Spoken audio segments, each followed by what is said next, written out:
Welcome to a special episode of the Groupchat Wrestling Podcast, the only place where half the bracket is bold predictions and the other half is pure chaos. So tonight we've got a special Super Strong Style special for you as we break down this year's Super Strong Style 16 tournament, going down this Sunday and Monday at the iconic Electric Ballroom. And we're not doing it alone. As you can see, joining us is a man who's lived it, breathed it, bled for it, a Progress Wrestling lifer, a tag team terror from CCK to Lykos Gym, Kid Lykos himself. Welcome to the show, sir. Thank you for having me. It was a lovely intro. It was Yeah, good, well done, Dan. Dan. Fucking hell. Yeah, fair play, Dan. That was good. I'm getting better at them. But, We usually just wave and babble. That's great. Yeah. Well done. Or I call someone a twat. So, that's actually an improvement, yeah. Usually, and it's not me for once. Well, for now, no. We'll just be going. This is really a basic episode. We'll just be going match by match through the first round because the bracket got announced the other day. We might do a little bit of fantasy booking, our dream quarterfinals, semi-finals, and finals, and put our necks on the line with predictions that are bound to age like milk, no doubt. Plus some insight into what really goes down during the tournament weekends from the man who's stepped between the ropes more times than I can count. So, yeah, well, I mean, Lykos, is it okay if I call you Lykos? I feel bad calling you Kid. Lykos is absolutely fine. Don't worry about it. Great, cool.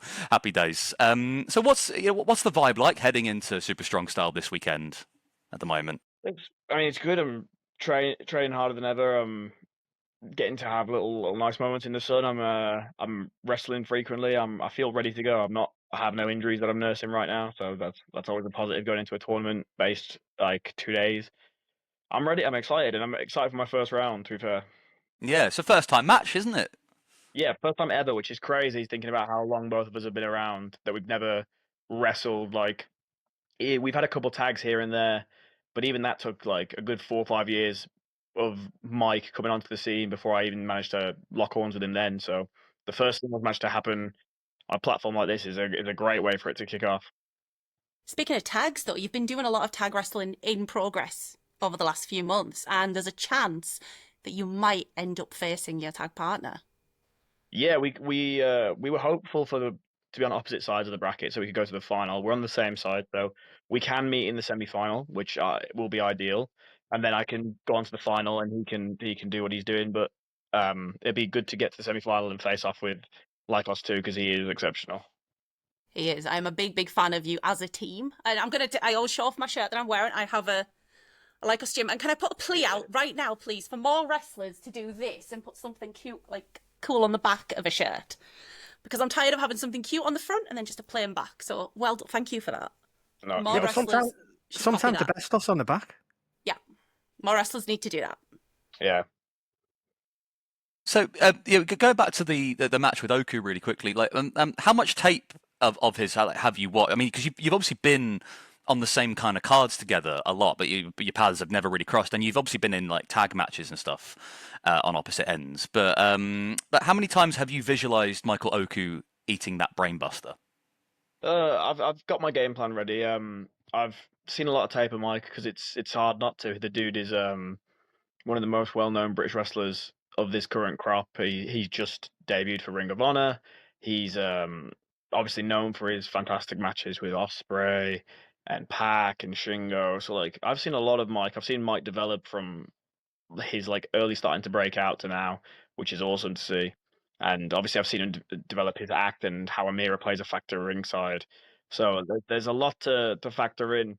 But the best and way I've been strategizing most is that on these American shows we did in Vegas, Mike was pulled in every which way to different shows. But then whenever I was on a show with him, he was too stressed to be watching the monitor.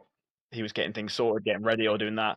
Whereas I could always pick my moment. I could watch what Michael was doing and see what I need to look out for. So I feel pretty prepared going into it. I'm confident in myself. I've got more heart than anyone, and usually I have the electric ballroom behind me. So we'll see what plays out with Mike. Yeah, you certainly did when you won it in 2023, but you were something of an underdog going into it, even though you were a bit of a fan favourite. Obviously, this time you got in as a former winner and champion.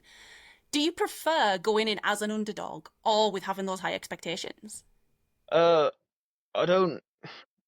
I prefer going in with no expectations, because then I can be confident in what I do, but I can just let my wrestling do the talking there.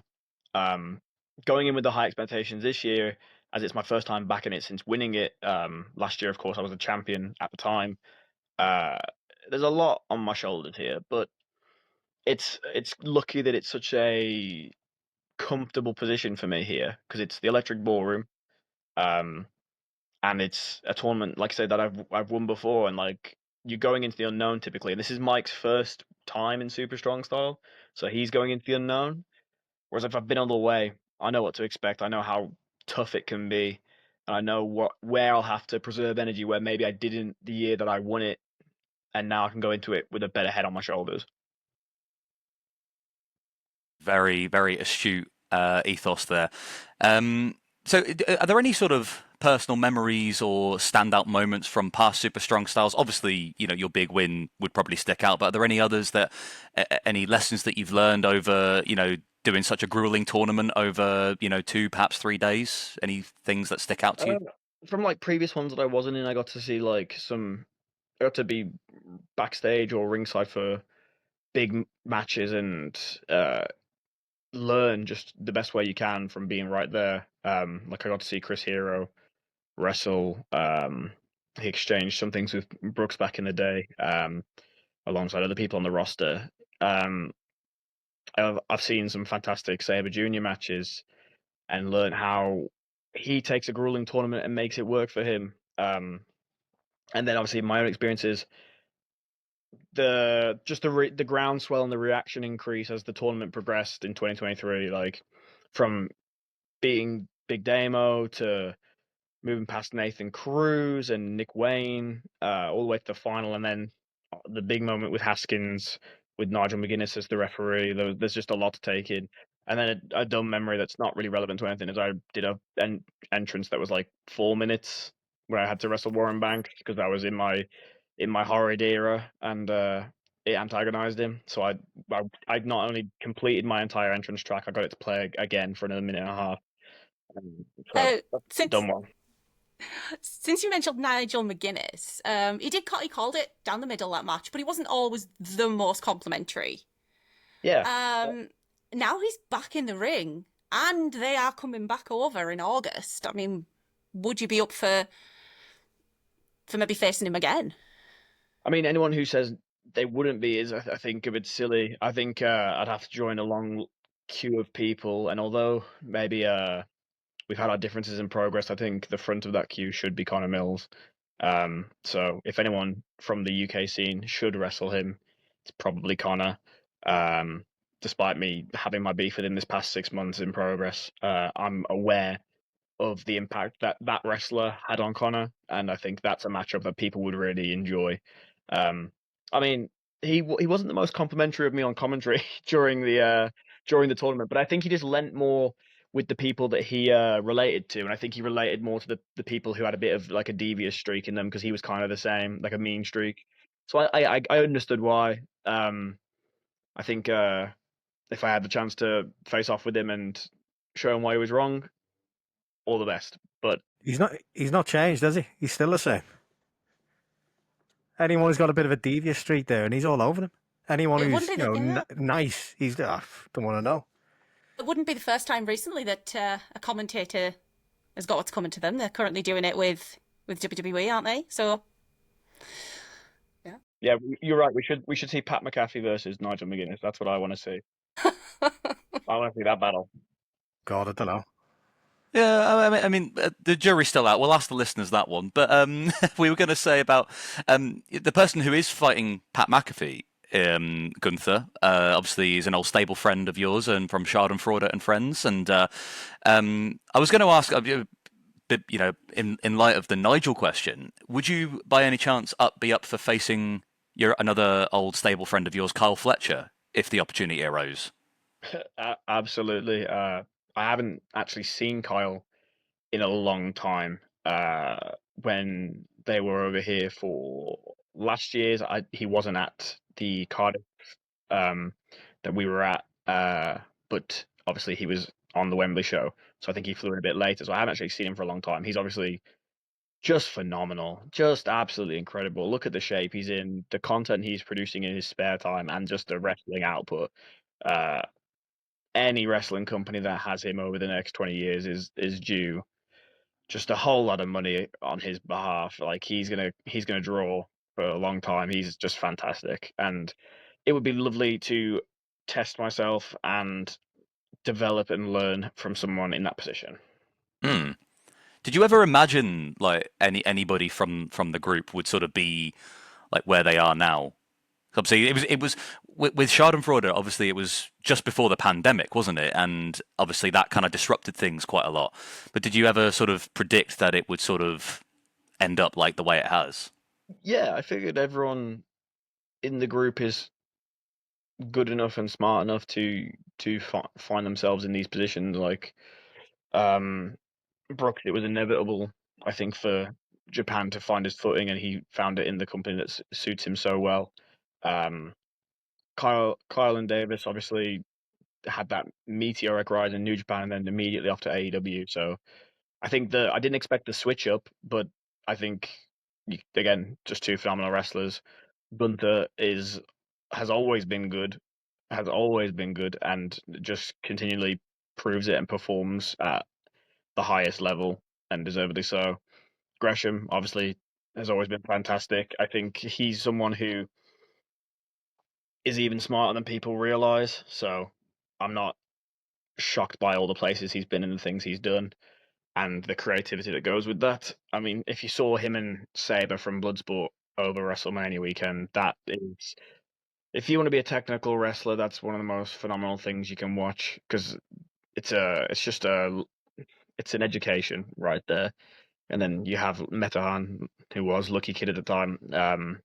Obviously, he was in NXT UK, and now he's back rocking on the European scene. So it's a group of success, and I'm not surprised by the positions they're in because they're all driven people and they're all talented people. Yeah, talking about some of those indie promotions that you mentioned, indie wrestling seems to be on the rise again, and Progress is like right at the top. It seems to be almost back to where it was in its biggest boom period. Do you think that's the case? And do tournaments like Super Strong Style that help it stand out help with that? I think we're on the rise again. I think I've been equating this to like the boom kind of kicked up massively in 2017 and was 2017, 2018, 2019. I think we're currently stood in a position of like late 2015. I think a year or so from now, British wrestling, as far as like the wrestling pool and talent, will have developed enough that we're starting to produce content and matches and promos that attract fans from all over the world again. Because I think we do have an international audience, but I don't think it's the same. Whereas I think we can draw that back in with just fantastic work. And that's only going to get better because now we have things like just the helping hands from different places who want to help the British scene. Um, I've got off track here. As far as the tournaments, they help British wrestling expose itself and how much the talent pool actually goes. Like this year's Super Strong Style is quite British heavy. Obviously, if you've got two guys from Noah, you've got Kitamiya and Jack Morris, but Jack Morris obviously being a Scot, he's just going to help represent the British scene. You got Marcus Mathers, who's a WID talent, very exceptional, but it's in majority made up by the Brits, and it's a lot of big names. You've got the Trent Sevens, you've got the Michael Okus, you've got the DeReises. Like it's a Leon Slater. Like you've just got a big tournament that is a love letter to British wrestling over this bank holiday weekend. It's going to be real fun. It really does. Like, it looks absolutely class. Like, it'll be actually my first event that I'm actually going to live, and I'm really just can't get over like just the sheer level of talent, like on like in the rounds, like you say, like Zazaya as well. He's from Spain, and I've seen him a few times. He's absolutely quality. But you mentioned Trent Seven, so I did have something that I wanted to ask you. So the first time that I saw you was in that sort of 2017, I think it was 2017 or 2018 at the Ali Pali show. It was CCK versus Mustache Mountain in a ladder match.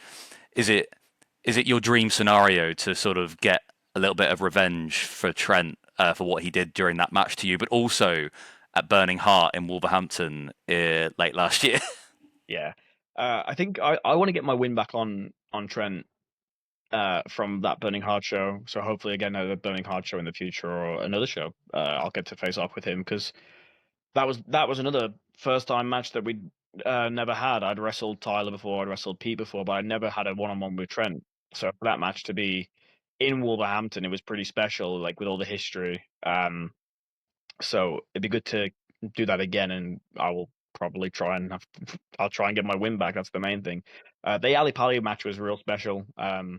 We had like a really fast rise in progress from Bang the Drum to what was it, 4 shows later? We were in the opener at Ali Pali and then involved in the main event. Like it was a big rise because we again, much like when I won Strong Style, I just had CCK had a groundswell around us of just we were the underground talent that the fans wanted, and we weren't on progress at the time. So when we just randomly appeared, it was a big deal. So that match has a lot of good memories, a lot of silly stunts that I can't believe I was able to do at the time. But yeah, I'll always enjoy wrestling Trent Seven.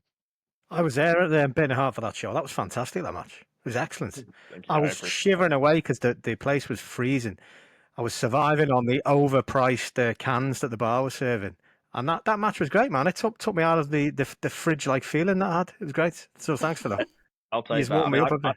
I can't relate to the cold feeling because I'd literally wrestled at Resurgent, been in the car for an hour and got there and pretty much got straight in the ring. So it was it was a warm one for me. Yeah, there was a few years. I think Robbie X was the same. I think he'd just come down from Rev Pro, yeah. Rev Pro, yeah, that's right. Yeah, Lykos to wrestle Kessler. Same, Yeah, same that, thing. Just yeah, a bunch of people coming in at the last second. it was great. It was a hell of an event. But no, that match was fantastic, though. It was great. And Leon Slater Haskins as well. That was a great match from that night. Oh, yeah, that was really, really good. The cracker, though. Yeah, but before you move on there, Dan, you mentioned just before Man Like the Reese. Robbie X has just relinquished the Ultra X TNT title. And Man Like the Reese is on that card. How do you fancy that? I mean, I've never had like a singles run per se in TNT, so I know Darius coveted that Ultra X title when he had it. So if I could stop him having it again, absolutely, that sounds great. He had it for about more. He had it for about 500 days, didn't you? I think, yeah. But, yeah, a hostage. This. Yeah, Lykos 2's on the card against Critchy, so I don't know. I personally myself, I think you'd be a great challenger for that belt if that's what Man Like the Reese is doing, going for the now vacant belt. Yeah, I mean, I think I would be too. So someone best hit up TNT management and sort that out, eh? Jay Apter, get him on the card.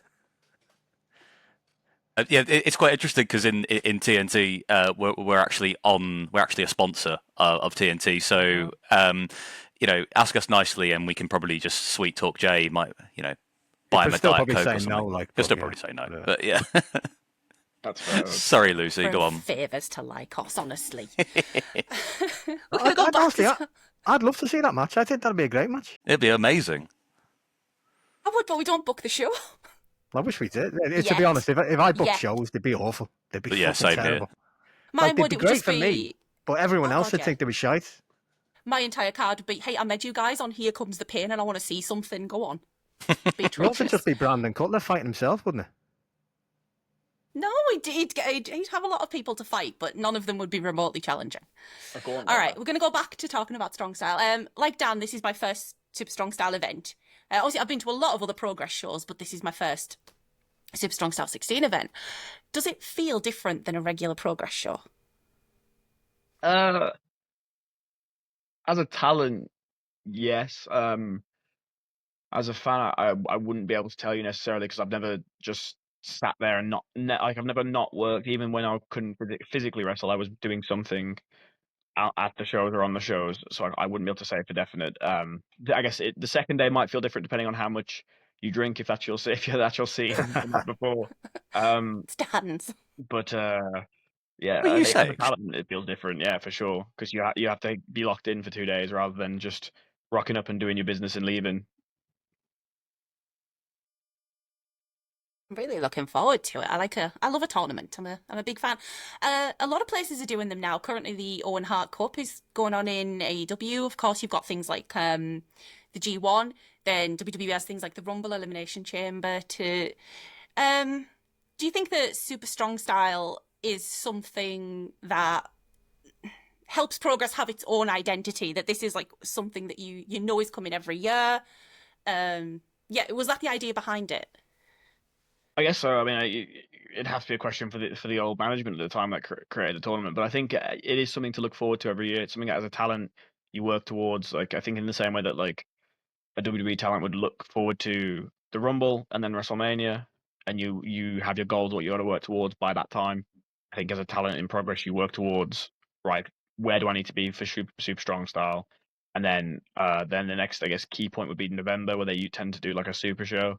But super strong style is the main point you aim for and you look for. So it is something that I think gives Progress some identity in general, but it gives a talent opportunities to blow up, because there's been people in strong style tournaments that have blown up just from their performances within them, let alone winning the tournament. So you don't always have to win, if that makes any sense. So what would be your dream route through to the final? Well, I haven't studied the bracket fully yet. I need to go through my other potential opponents over the rest of this week. But I think on my side, I have to wrestle Mike and go through him, and then I don't know who's on my side next. But then obviously, ideally, I'd face Lykos 2 in the semis, and then whoever in the final. I know on that side, I could end up wrestling Tate. I could end up wrestling DeReese. I could end up wrestling Trent Seven or Charlie Sterling, or there's so many options on that side. So Simon Miller. Simon Miller. I have never wrestled Simon Miller as well. So the Brainbuster could take him up, and then you could give him a down. I will be there with my signed by the man himself. If he's losing, it'll be the angry one. But if he's doing well, ups and downs. I see. That is his ups and downs. He will be there. Yeah, I mean, I've never wrestled Simon, which is another random one out of the blue. But I mean, if I can lift Big Damo, I'll give my best shot lifting Simon Miller. Like to see. That's what we like to see. I'd be a cracker that way. Did you have the bracket there, Dan? I do. Yeah. No, that's what I was going to get into. Because obviously, the reason we're doing this episode is to obviously give it, the love it deserves. Not that we've not given it enough, but I think we could always do some more. But yeah, and maybe explain it to people that haven't been before, that are going or watching it for the first time, sort of how it works. And exactly that. So on the Sunday, we obviously get presumably all of the first round matches before. Yeah. We get. I know that there's another match that's taking place that's not a tournament match. I know it could be Rio's last match in Progress, because she's fighting Nina Samuels for the Progress Women's title, where I believe she's put her Progress career on the line, if you like. So that'll break up the tournament sort of segment, if you like. But it could very well main event. But it's not like you just have on the first day all the first round matches, because you're not going to be able to do a whole tournament in one night. You obviously need to spread them out. So I presume on the Monday we've got the second, or some of the second rounds, maybe some of the second rounds on the Sunday. I don't know, because there's like it's the grueling schedule. So the move back to 2 days is the original format from the original couple of years they did it before they moved to Alexandra Palace and such. And the second day is grueling. So even I was the last tournament with 3 days, so I've not experienced that side of it. But it's second round, semis, and final all in one night. So the first day will be the first rounds. You've got the women's title, which has a lot on the line. Maybe the men's world championship as well is on that day. I don't know. Again, I don't know the shows, but I know in the tournament you have potential to have 3 matches on the second day, which is a nightmare. Yeah, no doubt. No doubt. Yeah. That's what they used to do for the old King of the Ring, isn't it? Back in WWF days, they did it all in the one night, and you could have 2 or 3 matches. I'd be tired. I'll be tired watching that. I'll power through. I'll suffer through it. Of course. Well, I mean, so I've got the bracket. So with that in mind, so I presume this is the way it's going to go in the first round matches. We've got obviously our guest Kid Lykos versus Michael Oku in a first time ever matchup, which I'm going to be really looking forward to. Lucy and I will be watching from the balcony, so if you hear me shouting "Brainbuster" like at the top of my voice, then yeah, you'll probably know it's me. I have a loud voice in general, like just now, like even just here. But yeah, it'll be even louder once I've had a couple of very overpriced carlings. Anyone watching at home will probably hear us as well. They usually Probably, do. yeah, and I'll be it'll be watching on Triller. And on I'll Triller. be watching on Triller. I can't get down to London for that, but I'll be watching on Triller. Yeah. Demand Progress, which I'm subscribed to. It's got all the old ones on, hasn't it, as well? So Yeah. But the winner of this match, which I'm really looking forward to, is a first round match between Trent Seven and Charles Crowley. So I've seen Crowley a few times, mostly at Riot Cabaret, but I think this is the first time I've seen him at a Progress show. No, I tell a lie. It's not. I saw him last month or the month before against Martina. So I tell a lie. Ignore me. But that one could be cracking because Trent's recently, doing like his sort of like a comeback tour. Like I saw him, like the match he had with Cara was just incredible, like really out of this world. It was the same night that Lykos Jim and Mills and Angelo had the no rope match, which Death the Last Man Standing or whatever it was. It was quality, like so much like intensity on that one. Like the Canadian Destroyers, oh my god, crazy. He's had a couple of great matches lately as well with Leon Cage, hasn't he, Trent? He's had some fantastic matches with him. Yeah, this Chuban. There was phenomenal work. And he's going to lose at the end of May, isn't he, against Tate at TNT? So Tateness is greatness, I'm afraid. So sorry, Trent, mate. no, we do not stand here Mayfairs on this podcast. Well, we're going to be talking about him because he's who I've got next up. So on the opposite end of the bracket, first round is Tate Mayfairs versus Masa Kitamiya from Noah, which. See, I have this theory, Lykos. I don't know if you feel this way. Tate is he's got this petition going around where he's trying to ban death matches.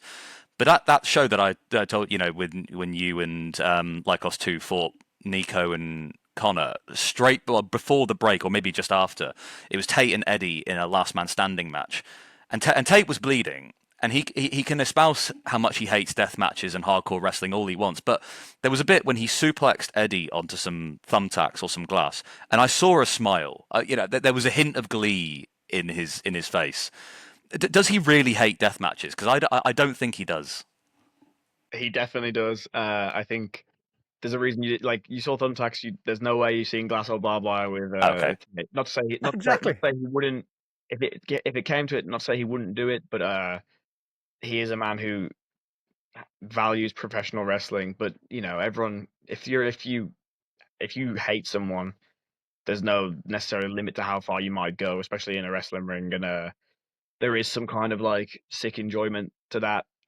You do end up with a smile on your face. There's loads of photos of me covered in my own blood from after the cage match where I'm smiling. It does happen.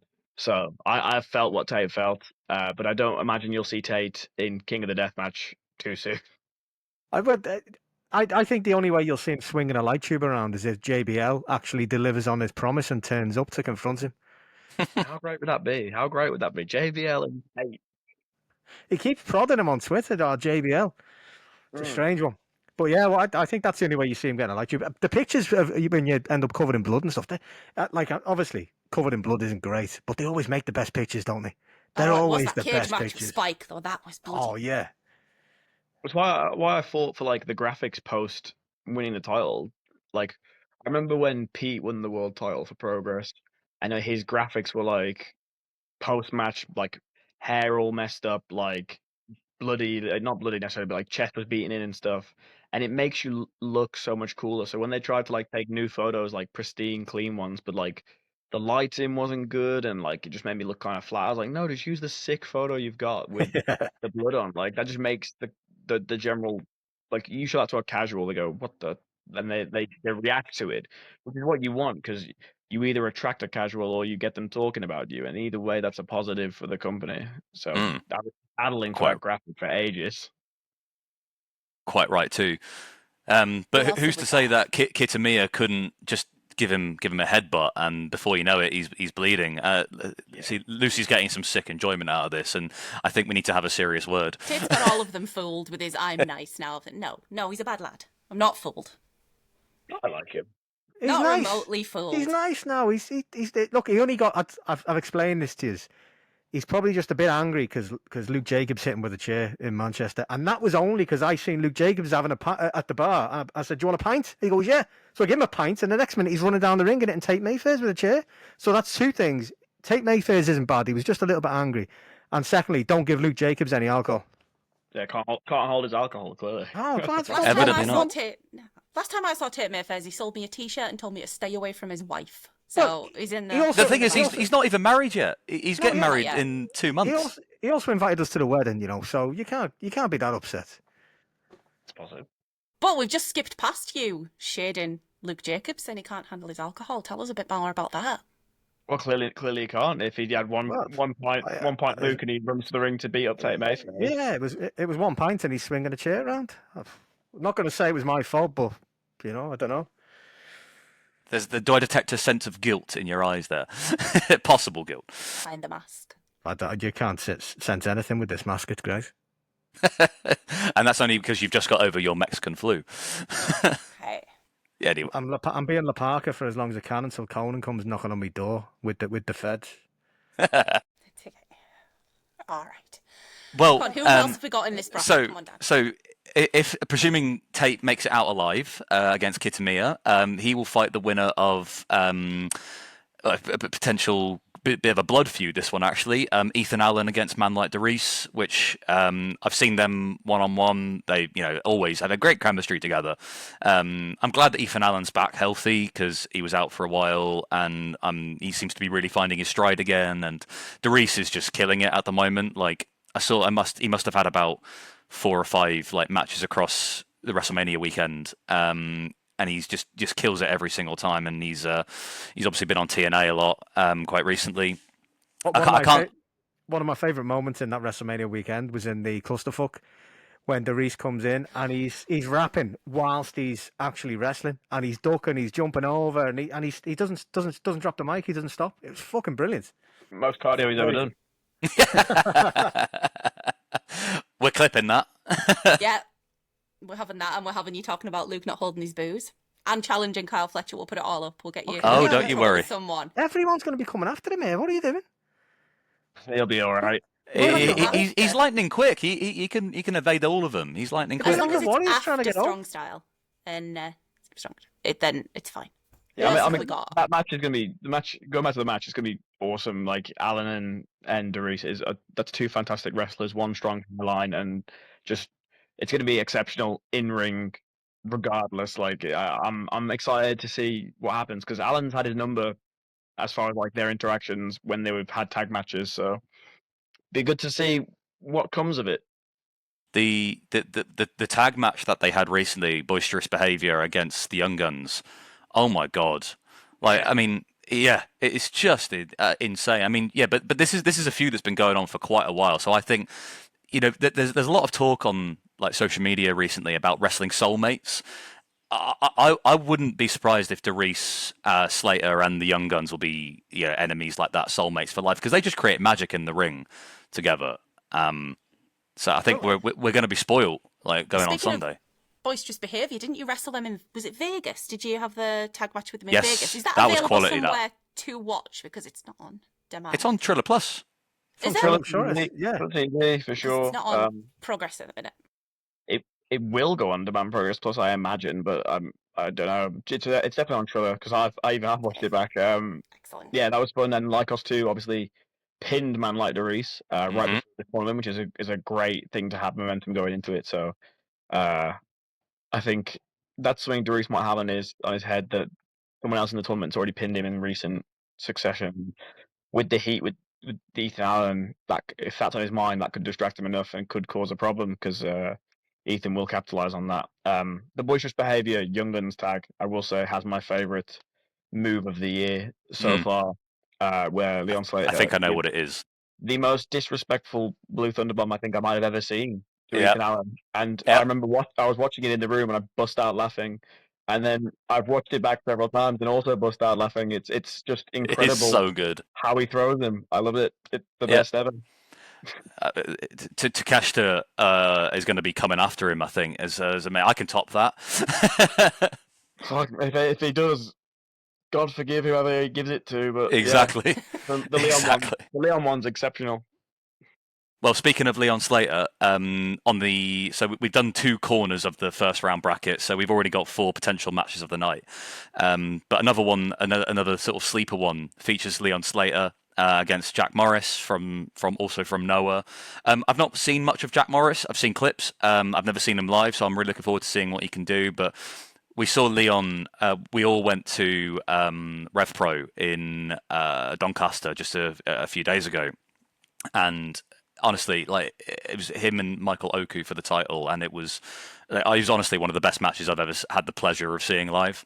I think a lot of people in the room felt the same way. So, and Leon's obviously been on, social media quite recently with the fall that happened just a few days ago, and I'm glad to see that he's okay, and it's good by all accounts that he's able to sort of make it, and he was walking around okay and everything, but maybe he's not 100%. Going into this match with Jack. So, yeah, possibly. And Jack obviously being aligned with who he's aligned with in Noah, he's not one against taking advantage of that and getting himself through the tournament. Jack he's known for a frog splash as well, which is obviously not good for your ribs. But Leon's tough, and he has the benefit of age because he is so ridiculously young as a wrestler for the position he's in. That it's just, I think, a couple nights sleep and he'd be fine even if he had damaged himself. So I think, and look at the risks he's willing to take to win based off of that dive. That's what we should be talking about with regards to that dive, rather than the discourse we're seeing. We should be talking about how big a moment that is for Leon, rather than the other side of it, which obviously should be talked about, but should be talked about in the locker room, I think. And of course, yeah, absolutely. It's the fact that Leon did that is quite extraordinary. That's an iconic TNA moment now. Like, in 10 years' time, there will be a clip of Leon Slater hitting a Swanton 450 from the top of Ultimate X, because no one's done something that high risk in a long time, if ever. Bloody cool doing it. And I know the controversial bit that you don't want to talk about, but I am going to actually have to ask you about this. He's the champion. That's the big controversy. I don't think that's going to remember. That is the controversy. His feet landed on the floor. He's the champion. Unhook that belt. I haven't seen the VAR of it. I've seen the clip in full pace.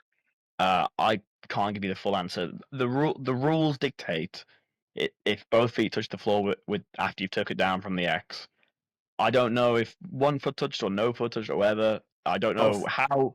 I don't know how it dictates it from if you bet a move where the belt falls, how it dictates who wins it. But the controversy is good for Leon, if anything, because I mean, if the feet didn't touch the floor and he genuinely lost, then why would he have a right to challenge for that title? But I mean, if there's controversy there, then surely he has a right to go to TNA management and challenge moves for that title. 100%. I think that's the way they should go. He definitely should get another shot, because and like you say, he's on fire. He's so good.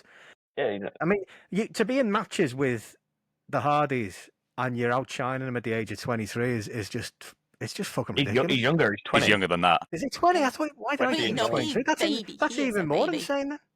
The thing for me is, like, I've wrestled some phenomenal wrestlers, but you know how, like, there's the Messi Ronaldo debate where they say, like, Messi was just naturally gifted and played, and then Ronaldo was like, he just worked his bollocks off to get how good he was. So I've wrestled loads of Ronaldos. Like, Pete Dunne is a Ronaldo where he just worked his bollocks off and was exceptional.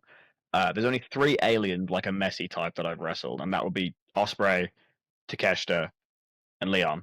They're just aliens of this that are just unparalleled in that sense. Like, and I think that's where there's like the same way there's a Messi Ronaldo debate. There's a lot of Brit Rest goats to debate, and you can debate it based on, like, not to say that the aliens of the scene haven't put the work in. They're obviously putting so much work in, but they're also just like built for this in a way that never felt in a ring before, and those three have that feel. So Leon is just, it's scary that he's doing all this at 20. Like, think about where he'll be at 30. Like that. That's why I keep saying that. Like British wrestling fans should go to more shows, because there's so many shows every week now, local shows all over the place. And you've got Progress, you've got Rev Pro, you got TNT up here, you got the North up this way. They're all over the place. I'm not going to list through them all, but you get to see all of you guys on a weekly basis, more or less. I mean, I seen Leon Slater in Liverpool at the Atomic show just last month, and it's like, and then like 2 days later he's on TNA, and like people need to watch you all while we can, because who knows what's around the corner. There's so much talent out there, and everyone deserves as much support as they can get. Yeah, this could be our last chance to see Rio in Progress as well. Well, it could be. That's what I mean. Like people, like I want to see the scene thrive, because the talent that I'm seeing at the moment on like a weekly basis, it's just incredible. Like all you guys are just phenomenal. You do things where like to go back to a football reference, and you've done this a few times as well. You see this where you'll do something and you'll be like, how the fuck have they done that? And like if you get if you got a if you got it on TV and you're not there live, you can go back a little bit. And I used to do that with Ronaldinho. Ronaldinho would do stuff and I'd be like, I don't understand how the hell he's just done that. Yeah. And I'd watch it back a few times and I'd be like, I still don't know how he's done that. And that's with a lot of you guys. I'm watching things that you're doing and I'm like, I have no idea how you've just done that and not like just killed the other person. It's insane. I always say it all the time. Like, but the talent at the moment in the British scene is just, the European scene actually is off the charts, and everybody should go to these shows as much as they can, because they're just, the value for money is insane. As a fan, yeah, it really is. I can see that. I think like the European scene's an interesting one, because I think the spread of talent and the level of talent is really high. I think the issue with our scene, let's say British wrestling, is that we don't have the biggest, like, do you remember back in like the boom period how much things would be gift, and like how much like shows felt can't miss, because on social media you'd see everything. Like the American scene still has that, but the British wrestling scene doesn't anymore. And I think that's our biggest setback, in that like one of the things that made loads of us a draw at the time, like what helped the rise of CCK and made us sell tickets, and same for like British Strong Style and stuff, was the gifts you'd see immediately during the show, and the photos and the clips that went viral and things like that. And we don't have that. So I think British wrestlers are a phenomenal standard physically, but not an attraction typically, except to the British audiences right now. But that's where like the more we get these exposures, the more like Luke Jacobs goes and does Deadlock, or Rio travels and does Defy, or DeReese gets himself everywhere because he's like a bad rash. He'll appear every single place you don't want him to be, but he'll be there and he'll be prominent, because how could he not be? Like these are all fantastic talents and exemplary, like, people to fly the flag for the British wrestling scene. So that's only going to help it, and hopefully we can get back to that point where we start to get those views, those viral clips, those GIFs again, because then you'll get exposure on a wealth of phenomenal talent across Britain and Europe in general. So it's gonna be it's a fun time to be a wrestling fan, and the more people go and see wrestling in the UK, the more we have a chance at that again. Yeah.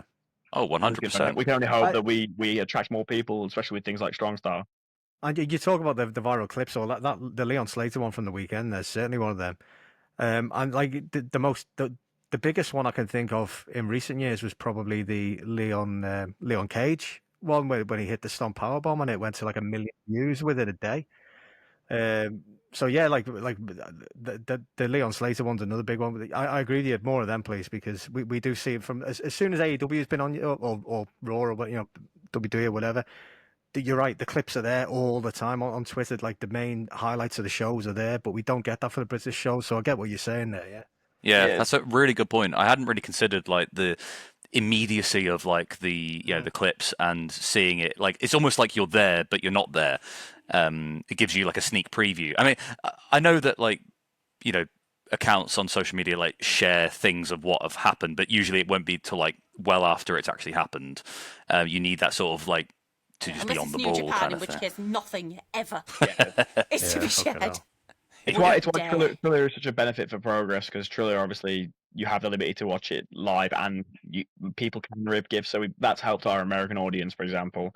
Like the only time I've felt it in recent times for on my own events is when myself and Lykos wrestled Yoshihiko and Mao in Bodyzoid. Because like I posted that clip that Yestin took of it in Belgium, and since then it's like 4 mil views and like some like ridiculous numbers, but like it that was the first time since like 2018 that something that at least I've done personally has gone like viral because like meme pages were like editing it and clipping it up and stuff. So we hopefully we as wrestlers can do more of the things that get those things. Like Doris is really good for it. Luke at the physicality can always get like a clip of something disgusting happening. I think him and Manda's got a few of those. So I think we're in a good position where a lot of the top of the scene know what to do to get those moments, but it's just building that audience to the point where people want to make the little clips for us and such. Yeah, I'd never thought of it that way, to be honest, because as a fan, I'm kind of, already following what I like and stuff. But yeah, I've never thought of it from someone who's not really, knowledgeable about the British scene, and maybe they do need a bit of a nudge and things to be shown. No, it's interesting. Though. Yeah. No, absolutely. I'm conscious of time, so I'm going to try and bring us back to the first round matches. So, but no, it's important. We need to have these conversations because it is important to be spoken about. So, just to recap, so we've got obviously Kid Lykos against Michael Oku, Trent Seven and Charles Crowley as 2 first round matches. The winners of those 2 make the second round match. We got Man Like DeReese versus Ethan Allen in a grudge match. The winner of that fights the winner of Tate Mayfair's and Masa Kitamiya. So, really, really violent stuff happening. And we've already mentioned like Leon Slater and Jack Morris as another first round match. The winner of that one will face the winner of your protege, Kid Lykos 2. And Zazaya. So we just talked about the European wrestling scene. Again, this one, I think, blink and you'll miss it, to be honest, because of how quick these 2 gents are. They are. My hand is still hurting from the high five that Zazaya gave me at RevPro 10 days ago. It is the dude is an absolute machine, and he moves like quicker than a hiccup. I hate to. It's a cliche in wrestling fans now, but it's like he does. He's so quick. I think this could be a shoe-in for a real upset. Obviously, I'm rooting for Lykos Jim, like always. Absolutely. Disgusting that, Dan. That's a disgrace. No. Well, I mean, Yeah. Lykos too. He'll need the support because that is a hard match. Because Zazaya's obviously like Olympic wrestler, like a Spanish Olympic, but like that, and like that's already like the dedication and talent you have to reach that level in amateur wrestling, let alone coming over to pro wrestling and also developing like a high flying style and a striking style to go alongside it as like your secondary like things to pull to. Like Lykos is going to work cut out for him. So if people want to support him in the ballroom, please do because that'll help massively. Always. So we've still got 4 more wrestlers, 2 more first round matches, and again, possible upsets are plenty here. So we do have. We've already mentioned Marcus Mathers, a WWE ID prospect, fighting number 1 nephew, or ex number 1 nephew, I should say, Will Cruz. Is entering his first tournament, both first-time tournament entrants, I believe, actually as well. This could be a real eye opener. I think there's a real clash of styles with this one, like for definite. So it's amazing how popular Cruz has become in just such a short space of time. I was just really impressed. I loved all of the the number 1 nephew and Moth Dog antics that everyone was getting up to. But do you suspect that like Gene Money's lurking behind the curtain, waiting to cause some trouble? If he's gonna do something to Cruz, possibly, but it also means he has to travel all the way down to London for something he's like just to mess with Will Cruz. So if he wants to hit that train fare, by all means. But no one wants to hit the train fare. Let's be honest. I think Cruz luckily has a chance to focus on just his opponent for once. I think it's like you say, it's an interesting clash of styles. Obviously, Will's a big heavyweight, extremely hard hitting. Mathers is just he's an eclectic mix of how he wrestles, and there is a lot of there's just heart in it, which I think is really important. So it'll be interesting to see if Will can keep him down. It's nice for Will to have his first tournament and get that moment. So I'm excited to see who wins that, and then they go on to face Charlie Sterling or somebody else. But Simon Miller. Yeah, you took the words right out of my mouth. Simon, yeah. Charlie Sterling's winning though. For me, You see, in my view, he's a big bastard. he is a big bastard. So I always say, Sam Miller, I always say Yeah. Charlie Sterling reminds me a lot of Pete Dunne. Like I see a lot of Pete Dunne in Charlie Sterling, visually and just the way he moves around the ring and the way he, the way he strikes and everything. So obviously, Nick Riley has just recently retired, had his last show. So Charlie's looking to obviously break out on his own. Simon Miller's got the edge, I think, in terms of singles match experience. I think it's going to be a real sort of shock to the system. He's had the support of his partner for such a long time, and now going into a tournament like this, on your own, seems quite. I mean, I'm not saying he couldn't pull it off. I just think that Simon has the edge. I think Yeah. so.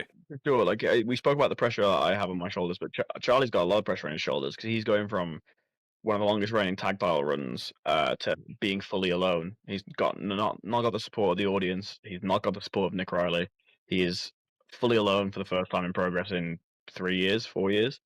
And Charlie's exceptional. He's another one that if you ask a wrestler their opinion of Charlie Sterling, they're only going to talk good things about how he is physically in the ring. He's exceptional. But that's a lot of weight to have on your shoulders, no matter how mature in the business you are, and it's something that Simon can take advantage of. As you say, he only just lost the Proteus title. That's the only thing that could be affecting his psyche right now.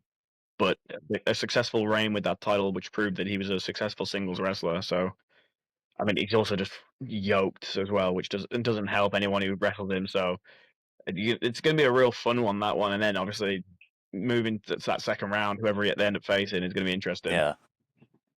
Yeah, well, I mean, that's all the first round matches that we've got. I mean, that if we get all of that in one day, we're getting an eclectic mix. We're going to get some high flying action going on. We're going to get some technical wrestling. We're going to get some meat madness. We're going to get some all sorts. We're going to get some sort of nefariousness going on once or twice. I wouldn't be surprised. But again, it's so hard to predict. But obviously, it's it'll be interesting to see what shapes the rest of the tournament, because I think these first wins, obviously they're crucial. They're single elimination.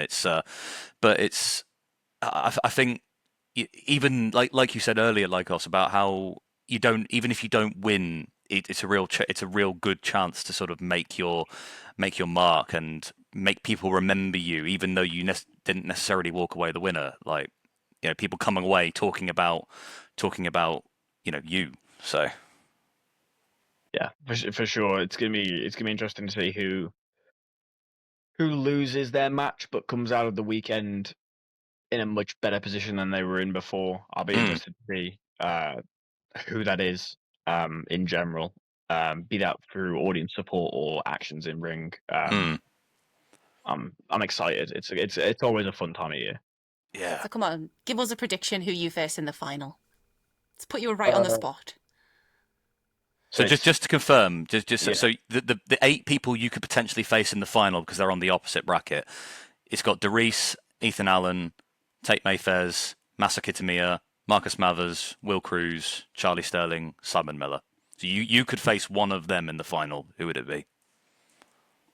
If I'm picking the person, it would be Darius, because we've had his number recently. If it's who I think it'll be, that's a harder question, because I think the most likely outcomes are, I think the person goes to the final from that first 4 on that side. I think it's either Darius, Ethan, Tate, or Kitamiya who goes to the final. I can't separate, because Kitamiya is a phenomenal talent from Noah, and he's hard hitting. Alan's got a chip on his shoulder. He's just back from injury, and he's proving it every time he wrestles that he wants to be one of the best.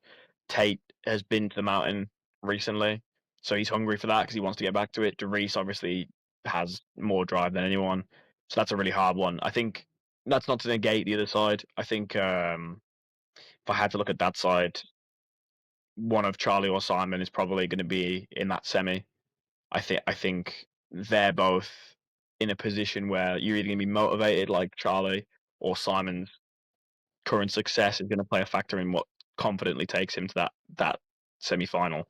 But I couldn't call it. But I think the person opposing me in the final will be on that top 4 of the bracket.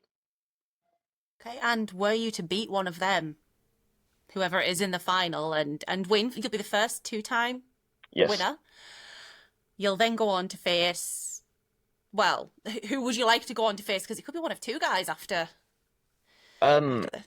For my own personal feeling, I would like to meet Luke Jacobs again, because that would be the right poetic ending to the year I've had after he's the reason I lost the belt. Cara Noir is someone that I haven't beaten in singles capacity. We wrestled once for the Progress World Championship during the Peckham era of shows, and he beat me. So if I could, again, it's about taking back losses, and if I can take back that loss, that's a big one to take back from someone who's such a ambassador for Progress Wrestling. So it's the Prince of Progress versus an ambassador, the Black Swan, really, in that scenario. So I don't mind who, but for personal grudges, taking it from Luke would probably be more meaningful.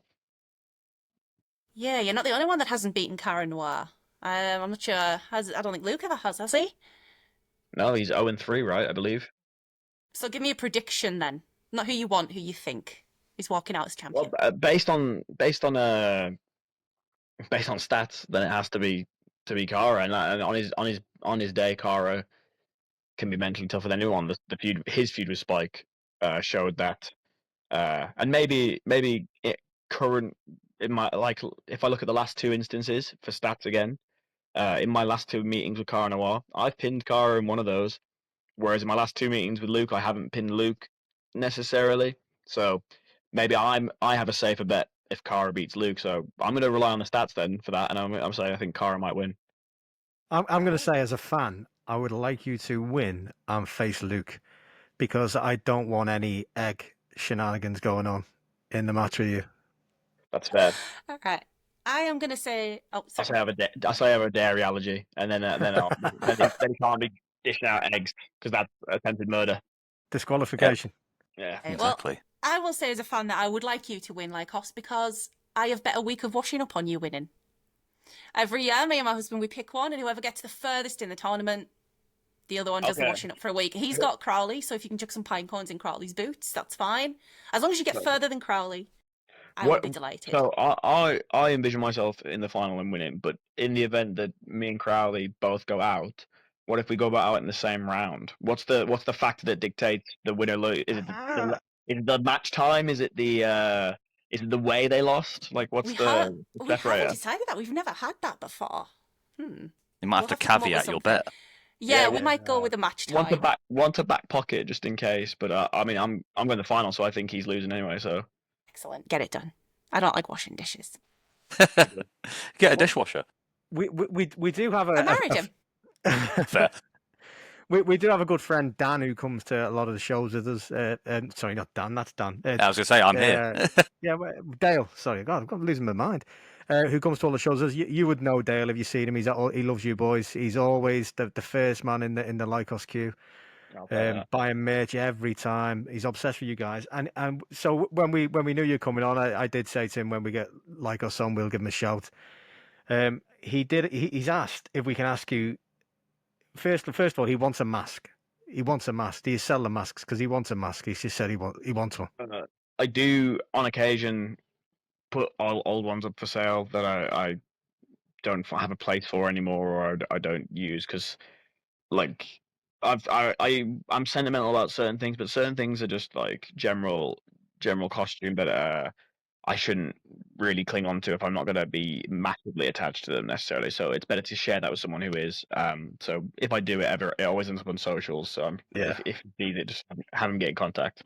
I'll tell him to keep an eye out, because at the Rev Pro show, this is how much of a fan he is. At the Rev Pro show last week, Stephen Wolf was in the ring and he was shouting, "Not my Wolf." So, and he's also asked, who is your favourite match against? Favorite match you ever had?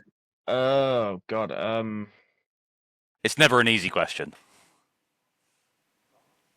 Yeah, that's really hard. Yeah, you'll And say look- one, and then tomorrow you'll think, oh, why didn't I Yeah, say I know. that? Yeah. I think it's like who you pick in the Scholes, Lampard, Gerrard debate. I think it can change. Scholes. Gerrard every time. Skulls. It's not even close.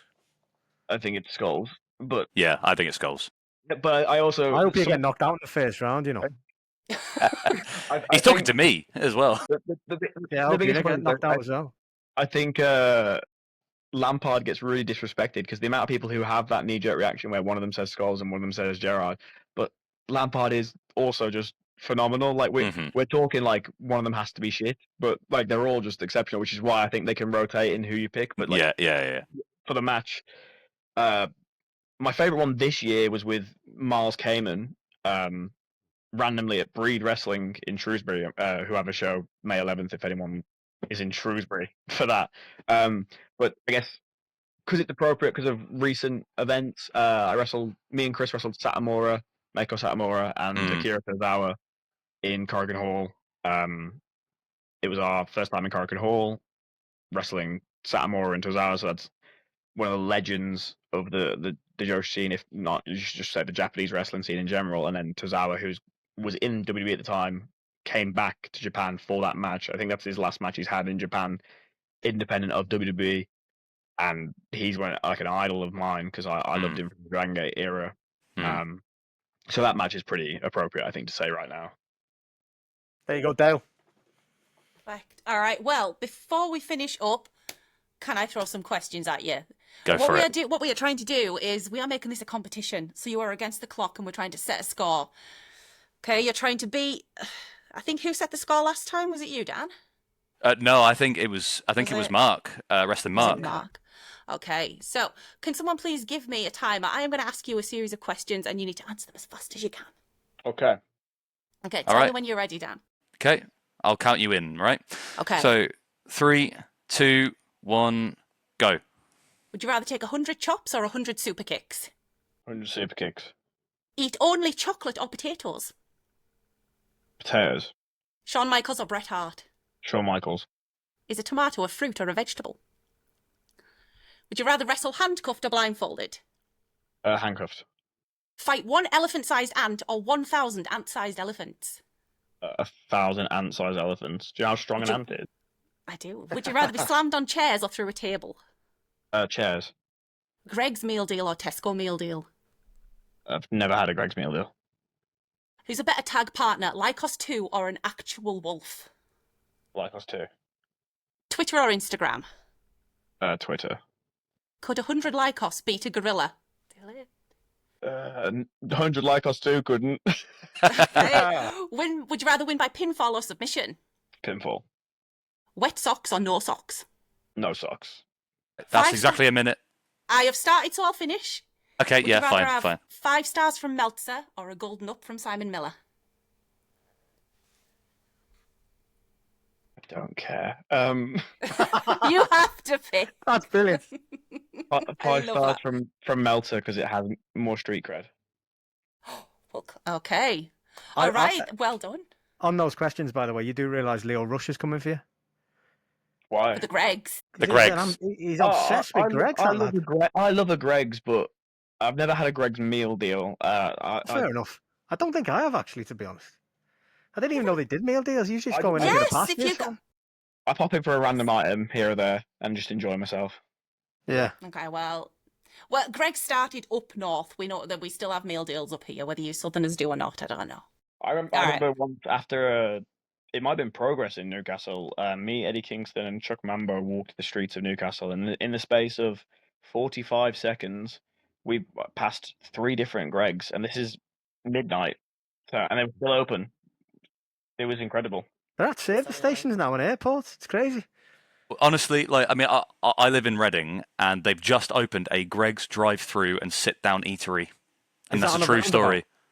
It's not. It's not on a roundabout. It's on the way. It's on the Bath Road going towards Tilehurst, if that helps.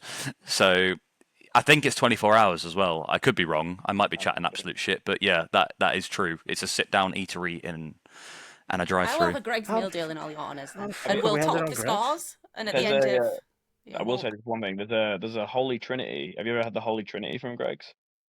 No, what's that? It was Enlighten introduced us. to me before Connor Mills became a mean person. But it's where you take it's a chicken bake, a steak bake, and I think it's a bean and cheese bake. You put them all in the same bag, and then you squeeze them real flat so you can eat them all at once, and then you eat them all at once.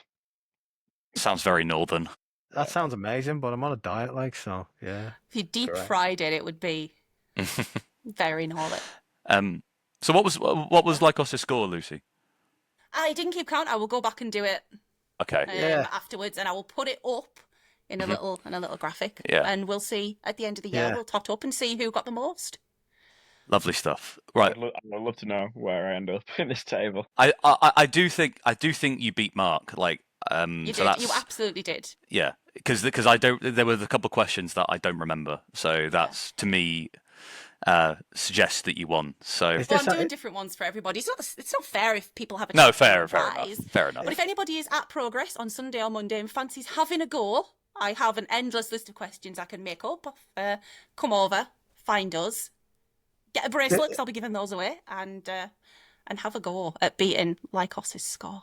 Is this like a star in a reasonably priced car, but for like wrestling? Yes. Oh, when they used to make the omelette. Yeah, absolutely. What? I don't know. What are we even on about now?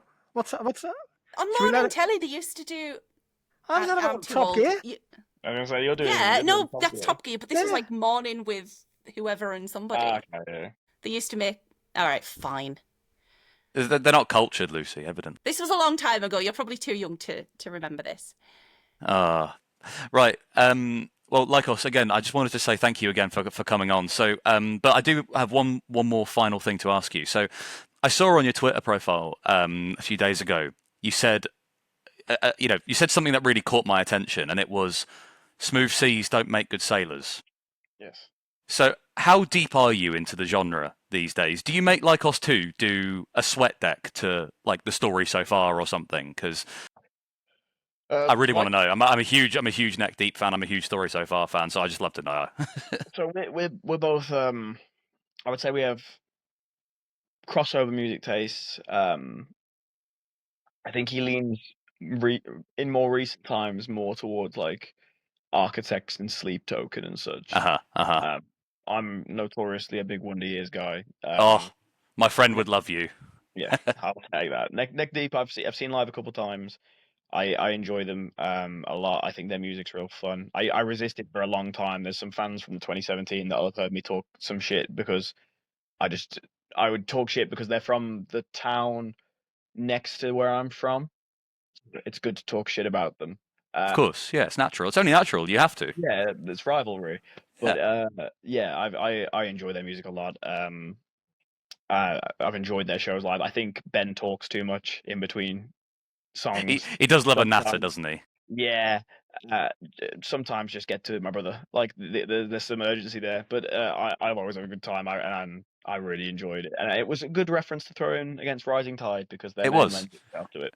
It was. I mean, yeah, I was just doing a little bit of research beforehand, obviously, but then I saw that and I thought, all right, I'm going to wear my Neck Deep t-shirt. So why the hell not? Oh, yeah, solid shirt.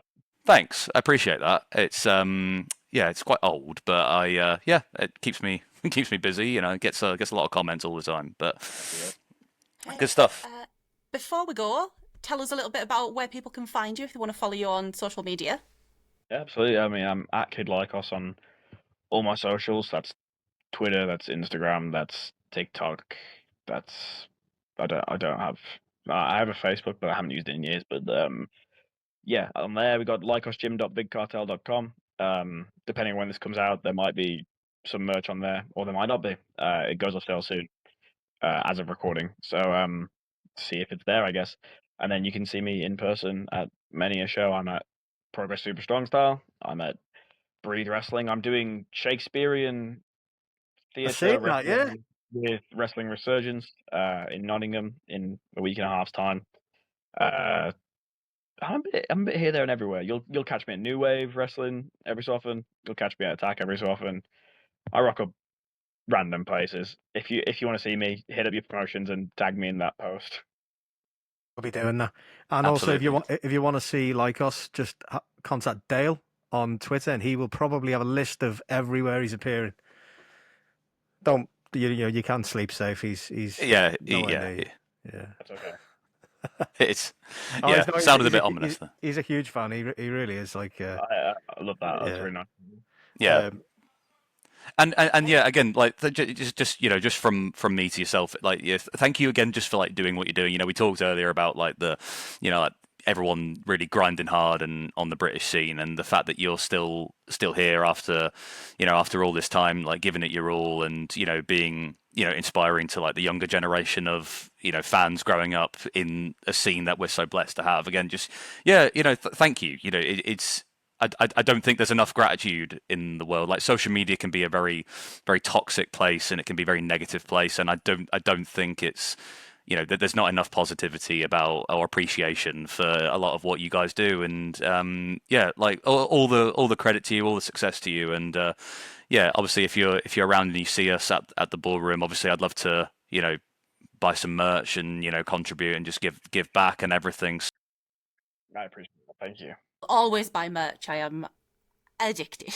I promised. I say I promised. I'm hoping, obviously, because last time I was there, I bought a Nina Samuels shirt, and I'm going to wear it to the show on Sunday. So hopefully she remembers, because she's also a fan of the podcast. She actually did us a nice video intro. So I'm hoping she remembers me. So it's I'm slowly working my way in amongst all the Progress faithful. So there we go.